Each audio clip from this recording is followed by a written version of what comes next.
বিশেষ করে বিএনপি ছাড়া সবাই যেন এই হ্যাঁ ভোটের পক্ষে একেবারে উঠে পড়ে লেগেছে। মনে হচ্ছে যে এই হ্যাঁ ভোটটা মনে হয় সংসদ নির্বাচনের থেকেও খুব বেশি জরুরি হয়ে পড়েছে। আপনাদের যদি মনে হয় যে না, বিএনপিকে ছাড়াই, বিএনপিকে বাদ দিয়েই আপনারা দেশটাকে এই আইন শৃঙ্খলা রক্ষাকারী বাহিনী দিয়ে স্থিতিশীল করে রাখবেন, একটু দেখান তো। হ্যাঁ না ভোটের পক্ষে একটা বিতর্কিত বিষয় যেটা আমার চোখে পড়েছে, আমার মনে হয়েছে যে দেশবাসীকে এই ব্যাপারটা আসলে একটু জানানো দরকার। হ্যাঁ না ভোটের পক্ষে যে প্রচারণাটা চলতেছে, আপনারা দেখেছেন যে মনে হচ্ছে যে বিভিন্ন রাজনৈতিক দলগুলো এই বিশেষ করে বিএনপি ছাড়া সবাই যেন এই হ্যাঁ ভোটের পক্ষে একেবারে উঠে পড়ে লেগেছে। মনে হচ্ছে যে এই হ্যাঁ ভোটটা মনে হয় সংসদ নির্বাচনের থেকেও খুব বেশি জরুরি হয়ে পড়েছে। এই হ্যাঁ ভোটের পক্ষে আমি এখনই মত দিচ্ছি না, আর আমি মত না দিলে যে হ্যাঁ ভোট নিয়ে কেউ কাজ করবে না সেটা না। আমি শুধু আপনাদেরকে জানাতে চাচ্ছি একটা বিষয়, আপনাকে আগে বুঝতে হবে এই সরকারটাকে বিপ্লবী সরকার, তত্ত্বাবধায়ক সরকার, নাকি অন্য কোনো দলের পক্ষ নিয়ে এই সরকার। এই সরকার আমাদের যে পথে নিয়ে যাচ্ছে তাতে মনে হচ্ছে যে বেশ কয়েকটা দলের মুখপাত্র হয়ে কাজ করতে চাচ্ছে এবং এখান থেকে বিএনপিকে আসলে মাইনাস করতে চাচ্ছে, এরকম হয়ে যাচ্ছে না।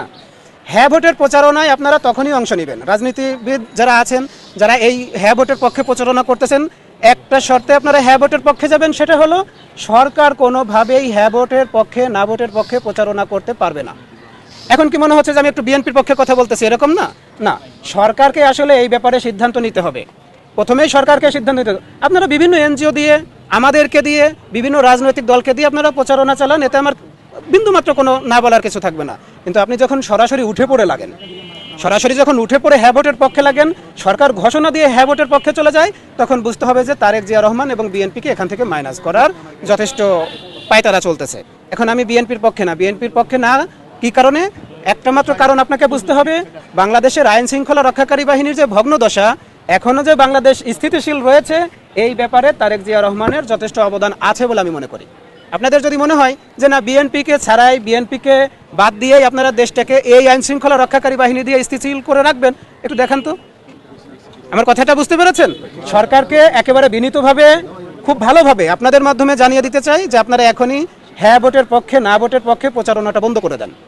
আমরা আছি তো, রাজনৈতিক দলগুলো তো আছে।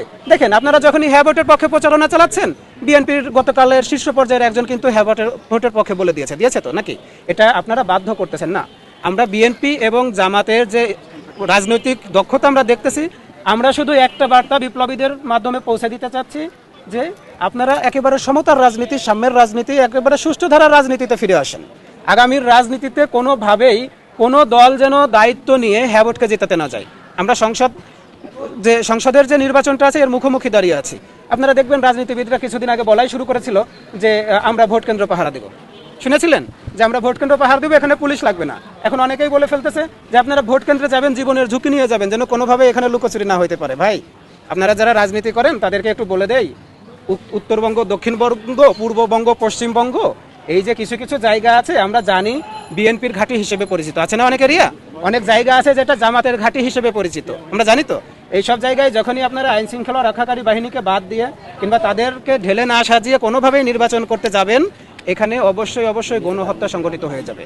এই জন্য আইন শৃঙ্খলা রক্ষাকারী বাহিনীকেও বলবো, আপনারা সমস্ত দলের ঊর্ধ্বে গিয়ে অচিরেই আপনারা যে অভিযানগুলো পরিচালনা করতেছেন, এই অভিযানগুলো পরিচালনা করার মাধ্যমে অস্ত্র, থানা থেকে কি পরিমাণ অস্ত্র লুট হয়ে গেছিল, অস্ত্র উদ্ধারটা আপনাদেরকে দেখাতেই হবে।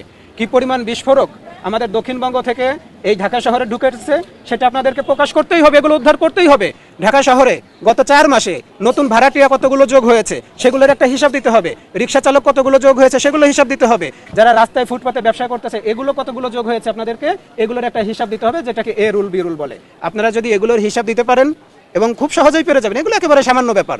দেখবেন যে আগামী নির্বাচনে মানুষ একথা বিশ্বাস করতে শুরু করেছে যে আগামী নির্বাচনটা আইন শৃঙ্খলা রক্ষাকারী বাহিনী খুব ভালোভাবে ধরে রাখতে পারবে।